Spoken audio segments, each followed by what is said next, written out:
কঠিন এবং জটিল রোগ হলে মানুষ ভেঙে পড়ে, লক্ষ লক্ষ টাকা ব্যয়ও করে। আমি বলবো যে আপনারা চিকিৎসা করেন এবং পাশাপাশি এই আমলটা করতে পারেন। ওয়া আইয়ুবা ইয নাদা রাব্বাহু আন্নী মাসসানিয়াদ দুররু ওয়া আনতা আরহামুর রাহিমিন। এই আয়াতের শেষ অংশ পড়বেন, আন্নী মাসসানিয়াদ দুররু ওয়া আনতা আরহামুর রাহিমিন। আন্নী মাসসানিয়াদ দুররু ওয়া আনতা আরহামুর রাহিমিন।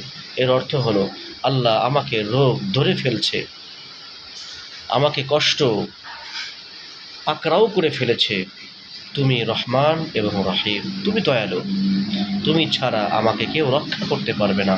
এই দোয়াই তো হযরত আইয়ুব নবী পাঠ করেছিলেন যখন তিনি অসুস্থ হয়েছিলেন। ওয়া আইয়ুবা ইয নাদা রাব্বাহু আন্নী মাসসানিয়াদ দুররু ওয়া আনতা আরহামুর রাহিমিন।